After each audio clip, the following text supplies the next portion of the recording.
Between the 1950s and the 1970s, air travel was another world. You got dressed to the nines. Women wore lipstick and heels. For men, a splash of cologne and a dress jacket.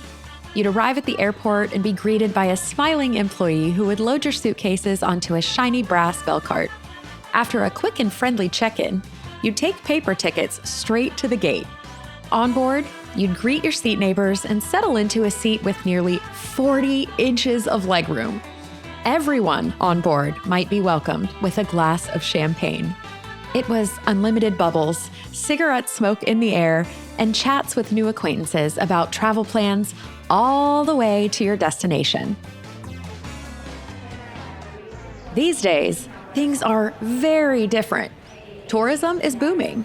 More people are economically able to splash out for recreational travel, and we're traveling more than ever. That means more people at every touch point of the travel experience. More waiting in lines, more time spent in airports, and more potential for delays. It means less space. 40-inch seat pitches have shrunk to 28, and the fancy perks of the golden age must be paid for today. Travel can be fun, but it can also feel stressful. So it's more important than ever to talk about how we travel while remaining respectful toward our seat neighbors and the people and places we visit. Today, we are talking to Molly O'Brien, an experienced travel writer who has covered and interviewed several experts about etiquette, overtourism, and other important travel trends for outlets like Travel and Leisure, Condé Nast Traveler, and Fodor's. Welcome to the show, Molly. Thanks for having me, Angie. I am so glad you're here because this is a topic that if you've been on a plane in the past couple of years, you probably have a story. Why do you think etiquette has become such a big consideration and such a topic of conversation in the past few years?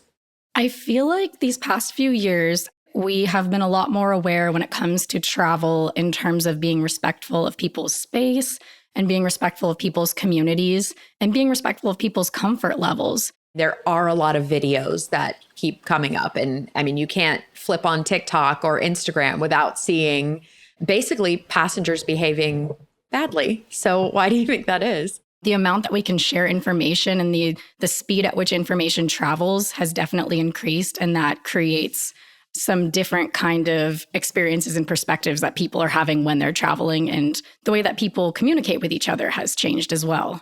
So very broadly, what does it mean to you to be a respectful traveler? It's just being aware of the community that you're visiting, the people that are in it and their customs, and overall having empathy for a place that you're visiting. Thinking, if they were visiting my home, how would I want them to behave and how would I want to be treated? The golden rule, and going back to kindergarten here. What are some of the commonly overlooked aspects of being a respectful visitor? So it could be dressing appropriately, or nodding or bowing or saying thank you or saying hello when you go into a shop. What do you think are some things people, even with good intentions, might miss? Doing some research beforehand and trying to see what might be expected of you and ensuring that you're aware of the local customs, because I feel like when you're in a new destination, even if you don't speak the language, as long as you're trying to be a good human, people are going to treat you with mutual respect. If you learn a few words in a language before you go to a new destination, as long as you're trying, I feel like the biggest thing that I've learned from traveling is that we're all human beings and we all most people want to treat each other with that respect that we're discussing. And so as long as you are trying and you're giving off that open body language and trying to make a connection, you're going to have a good time. There is nothing so exciting when you're traveling as when you speak this language that you very clearly is not your natural language. I'm thinking of like in Thailand, you walk into a shop or a restaurant, just saying hello and thank you and goodbye in Thai, the delight that spreads across somebody's face when they're like, you tried. You didn't just come here to get what you wanted and leave. You really tried to be a part. And there's something so beautiful about that. That's a real connection you can make. And it's easy. It's pretty easy to do. That shows that you're immersing yourself into someone else's home. You're not trying to carry your customs with you. You're trying to integrate yourself into their culture. I studied abroad in Spain when I was in college. As long as I would try when I was trying to order a sandwich or a coffee or get directions somewhere, as long as I was trying, it didn't matter to whoever I was speaking to whether or not my grammar was perfect. It was just the effort that I was putting in and the smile that I had on my face, because those little things can mean so much. It does. And what a great way to connect. Spending time in a new destination can teach you so many things. Again, when I was studying abroad in Spain, I'd be on a train and someone would be 1 inch away from me. And at first it was odd, but by the time I left, I got used to it and kind of had a reverse culture shock when I came back to the US about, for example, how many choices there were at the grocery store. I was used to just choosing between 2 or 3 brands, as opposed to, I remember standing in an aisle in America when I got back and looking at how many choices there were for laundry detergent and just feeling overwhelmed because it was so much different. And it can be a challenge to get used to being somewhere new, but as long as you're putting in the effort, you're going to learn something, which is why I travel. And I feel like it's why a lot of people travel. Yes, I think you hit the nail on the head there.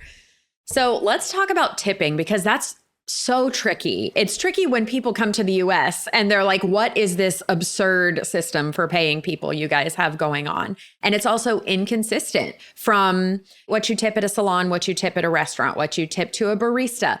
And it's confusing here at home. So it's wildly difficult when you leave the country. So what do you recommend people do to kind of get ready for tipping as they travel? I feel like doing some research beforehand on the internet is fantastic. I have been in situations in other countries where I've been traveling with Americans and they've tried to tip, and the person who is in that destination has been insulted because you're not supposed to tip in some places. It's built into the check. We think that it's accustomed to tip, but if you're going somewhere where it's not, it might have the reverse impact. You can pretty quickly find that information on your way. I like to pull up lots of things on my browser before I go somewhere new. And then on the flight over, I just absorb tipping customs and how to say hi and thank you and goodbye and where's the bathroom. So all very important things to know. And so you don't embarrass yourself, right? Like, it's the worst thing in the world when you realize that you didn't bring cash and this is a place where you tip and you're like, oh, I really messed that up. And now say you do get on the bus and you aren't ready and you aren't sure, who would you ask? Because it's kind of awkward to ask the tour person, like, am I supposed to give you additional money? So how do you navigate that once you're there and you've forgotten? I think it's interesting. I guess it's however you want to play it. But I have been in situations where I've asked the person, what's the custom with tipping here? And when I'm traveling, I guess I'm not afraid to feel silly because it's just a kind of a part of traveling is situations happen that are uncomfortable and you kind of grow from that discomfort. So if you're not comfortable asking the person, am I supposed to be tipping you? Which again, if I were put in their situation, I wouldn't be judging you negatively. I would be thinking, thank you for asking. But you can also ask someone who's a local if you're comfortable with asking, what's the custom here? And again, if you have access to the internet, I know we don't always have access to the internet depending on where and when we're traveling, but it could be a good resource as well. And I would say make sure that if you can, tip in the local currency, because I've been on tours abroad where the people that I am with are American and they don't have the local currency and they tip in American dollars and they're thinking, oh, well, my dollar is worth more than the currency that I am in this country. And I'm thinking, that's not a good attitude to have. Even if that's true, it's just, to me, it doesn't feel good or look good. It's not, I wouldn't do that. Then it's inconvenient for that person because then they have to take that and trade it in, or, they've got to go to a conversion place. That's an extra step for them. So yeah, bring the local currency. You know what else I've noticed? A lot of tour operators, they'll have like Venmo or Cash App or whatever their local thing. So you can just hit that QR code, pop your money over, think nothing of it. You use your currency, it goes to their currency in their bank account. Everybody's happy. So I love when a tour operator does that. That's very helpful. Yeah, Venmo has changed the game when it comes to tipping and paying for things.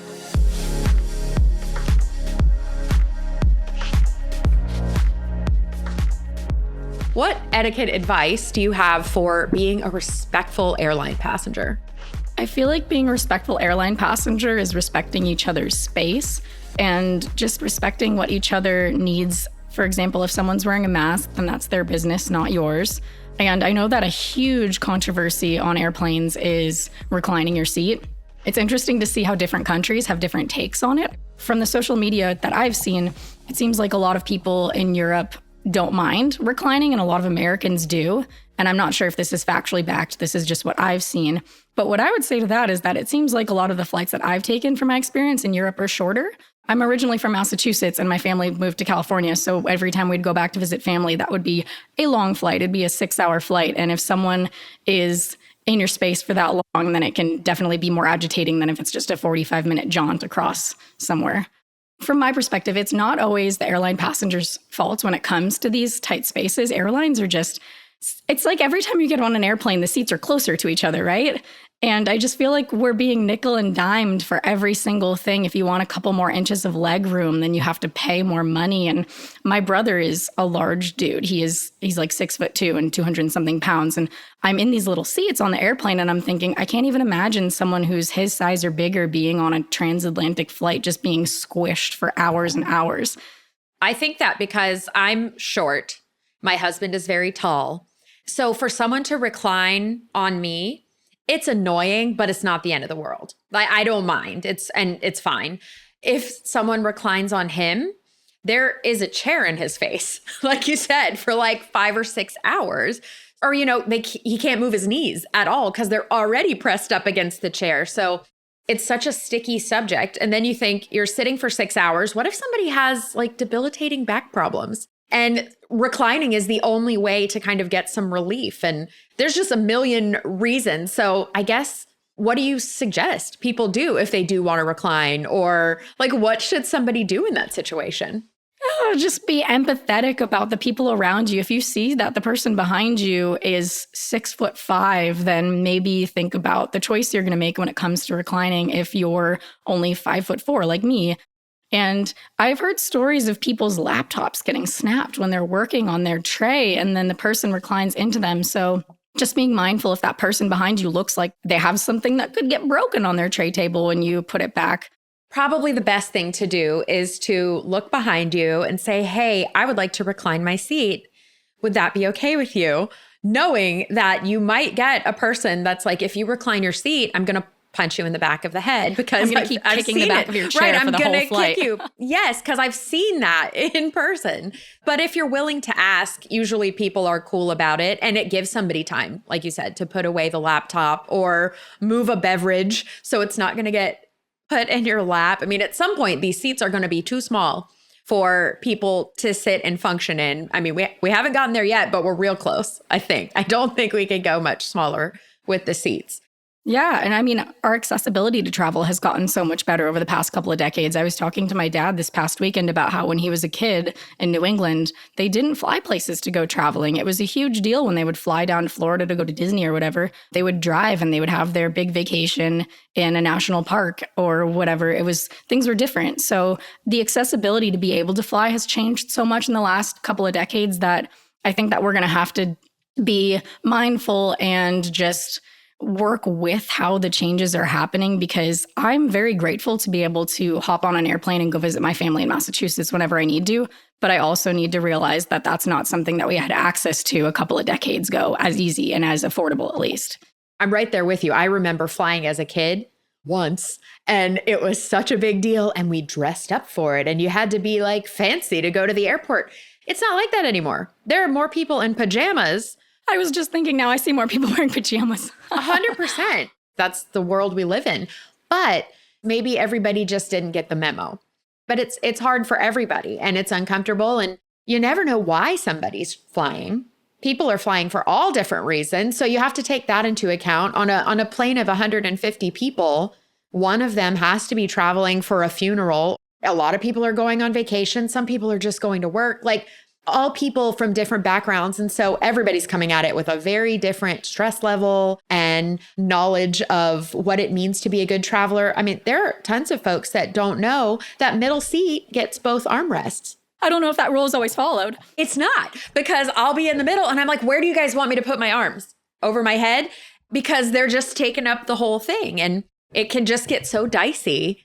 I was in a middle seat in a flight coming back from Massachusetts. There were two men on either side of me, and they were decently sized dudes. And one of their jackets was over the edge of my seat, like in my space. And I was thinking, oh, I could make a big deal about this, or I can just deal with it for the next 4 hours of my life. It's not worth it. Patience, compassion, and empathy are key. And again, you don't know what situation someone's in. I feel like it's not going to make that much of an impact on your life if you're just patient with someone for that short of amount of time. We all want to stay safe when we travel abroad, but it's not always easy to decipher U.S. Department of State travel advisories. Fortunately, with additional research, travelers can get a clearer picture of how safe their vacation destination is and how to make smart choices when they get there. The agency ranks each foreign country's safety on a scale of 1 to 4, with level 4 being destinations that pose the greatest threat. Anything from civil unrest to street crime to the ability to cope with potential natural disasters can affect a nation's rank. And safety conditions can vary widely within a country. That means that reading advisories closely is essential. Other agencies, like the United Kingdom's Foreign and Commonwealth Office, often discuss travel risks in even greater detail. While a level 2 or 3 advisory may not necessarily mean you should call off a trip, it should inform decisions during your stay. If there's trouble at the border, avoid it. If roads are unsafe, hire a driver rather than renting a car, or simply limit time on roads. And always sign up for country-specific alerts through the U.S. Department of State's free Smart Traveler enrollment program. I don't know what it is about planes. They make you cry harder when you watch movies. I don't know if you've noticed that. But also they just kind of give people a insane sense of entitlement. So if somebody's jacket's kind of touching me, and that's one thing. I did wake up with a man's bare feet in my lap once, and I did not know this man. So that was a time when I needed to say, hey, your airline behavior is not appreciated at this time on this overnight flight to Europe. And that also makes me think about how different countries have different customs. Americans are very used to having their personal space. You're hurtling in a tin can through the sky with this number of people, and tensions can be high, but just having patience it's going to benefit you just as much as it's going to benefit everyone else. And everybody's in a hurry. Nobody's flights are on time. And you see when the pilot says, hey, we've got some folks that have really tight connections. If everyone could sit and wait, and then everybody just gets up anyway because their connection. I'm like, you have a 4-hour layover. You do not have to get up right now. Let the 20-minute folks go. But it just boils down to empathy and, like you said, compassion and patience. Because when that has happened to me, those extra minutes that people allowed me to hop off first have made all the difference. You know, that changes your whole day. You don't know where these people are headed. You don't want them to miss the connection to a funeral or the birth of someone's child if they're trying to get somewhere, if they're trying to say goodbye to someone. It's just, you don't know what anyone else is going through. And it's important to realize that when you're traveling. I do try to think about that when people are just pushing and being and running and just being crazy. I'm like, I don't know where they're going. It's probably very important.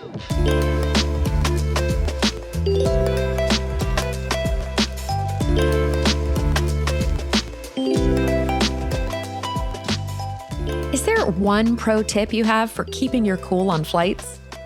My best friend on airplanes is headphones, because then it doesn't matter what anyone else is doing around you or what time of day or night you're flying. You can have some peace. Headphones are probably the number one must-have noise canceling. In fact, I was on a flight once to Hawaii from Atlanta, so very long flight. And there were some parents and they had little kids that were just feral. You know, they were running up and down the aisles, just little wild animals. And the parents had their noise canceling headphones on and they had the most peaceful flight. And everyone else was like, wow, I wish we had noise canceling headphones. So I think since then I've never traveled without them. And they do make a much more pleasant experience for me, even if someone else is very shouty and there's always somebody who's shouty or somebody who thinks that the story they're telling 6 rows back is a story that the whole plane needs to hear. I just put in I have the little loop earplugs that you can change the settings. So I just love those and they're very helpful.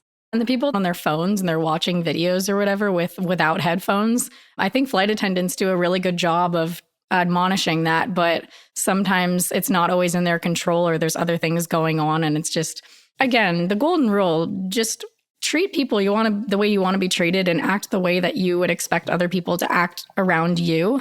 And if all else fails, have your noise canceling headphones ready. Do you know that my biggest pet peeve is probably gate lice, where people are in group 457, but they are standing at the front of the line and they're blocking everything with their excess luggage and nobody can get through. And it's just, there's a reason that we're groups 1 to 9. We're all going to the same place. That's what I usually say with a smile, but also I'm like, we're all going to the same place. It's a big pet peeve of mine too. And I see the other side of it in the way that people are worried that they're not going to have space for their luggage if they're towards the end in the last groups, which I understand that. It makes me very anxious when I have to check my bag because there are so many incidences that we've been hearing lately because of social media where bags are lost and they're never seen again. And that's a huge travel anxiety. So I understand where they're coming from, but I also feel like it's a sense of entitlement that bothers me. And I feel like you said, we're all going to the same place. So as long as you make it onto the airplane, that's how I think I'm doing great. I made it onto the airplane. I'm going where I'm supposed to be going ultimately. There's a lot that you have to do on the front end of travel planning that can make it so much smoother. So you're not the person in the airport who's having a full-on meltdown because the schedule, it just isn't going to line up. I mean, I think you're probably more likely to be delayed than not. So you just kind of have to assume in advance that's going to happen. If you get there on time, hallelujah, that is great. And it's rare, right? It's not something that's always going to happen. Expecting the unexpected is the best thing that you can do when you're traveling because things go wrong, and just being able to roll with it is a huge help towards your mental health. Let's talk about travelers being respectful in destinations that are kind of struggling with overtourism. We hear about this a lot, and we talk about this a lot about how there's this balance because some places are so reliant on tourism, right? They're really reliant on the tourism dollar, but at what cost? We hear about Barcelona and Venice and various national parks. How do they balance that? And how, as a traveler to one of those busy places, how do you be respectful? I am a huge fan of all of those destinations. There's a reason that they're so popular. And the best thing that you can do if you're traveling to one of those places is be mindful of how there can be some overcrowding. If you're going to go watch the sunset on an island in Greece that's known for beautiful sunsets, there's a chance that you're not going to get a spot unless you're extremely aware of what time you need to be there and planning in advance and making sure that you can manage your own expectations of what things are going to be like. And again, being respectful of the people who live there and people who call the destination home. I feel like a good way to be able to kind of offset that over tourism is to go during the off season when things might not be as crowded. It's likely just going to be just as beautiful, but it will likely also be less crowded and maybe even less expensive if you're lucky. And just being kind to your fellow travelers as well. So if you are sharing a space with someone to watch that sunset in Greece, then you could end up making a new friend as opposed to making a new enemy. Managing expectations of what it's really going to be like and knowing that getting the perfect shot might not happen and should not be the priority. Yeah, and I feel like it's important to remember why you're traveling. I travel to experience a new destination and to learn about a culture and to meet some new cool people. It's wonderful to get the perfect photo, but to put pressure on getting the perfect photo to post on social media, we know it deep down, it's not real.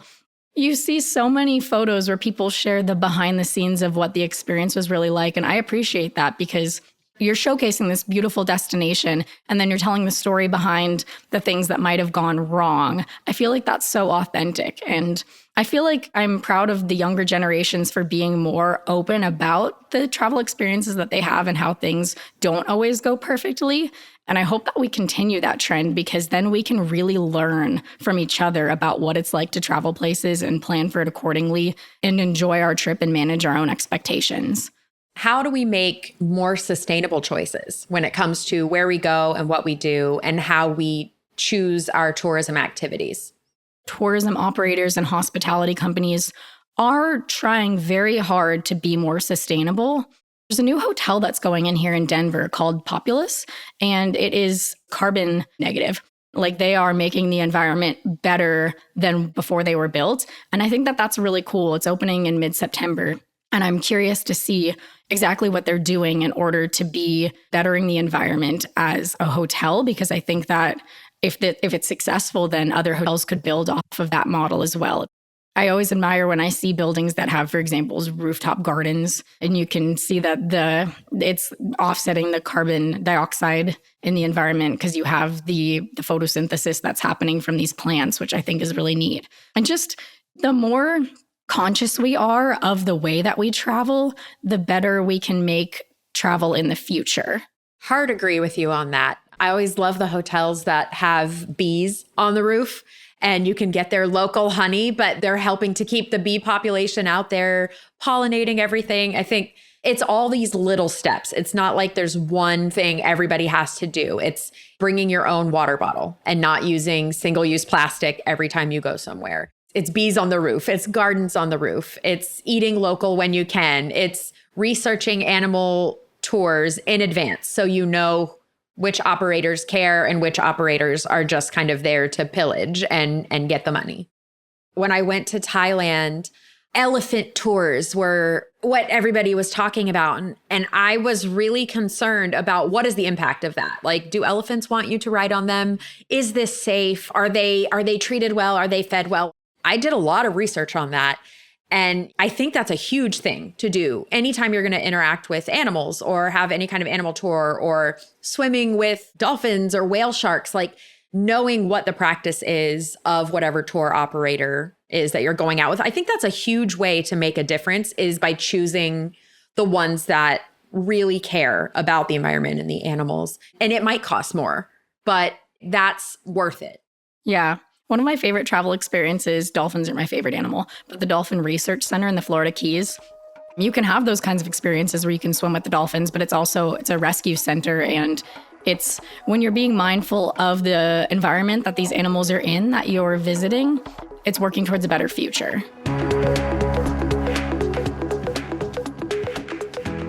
Molly O'Brien, thank you for joining us, and thank you, our listeners, for being with us. If you're planning a trip, be sure to connect with a AAA travel advisor. Check out AAA.com/travel or visit your local branch. This podcast is a production of Auto Club Enterprises. If you enjoyed it, please subscribe and leave us a review. I'm Angie Orth. Thank you for traveling with AAA.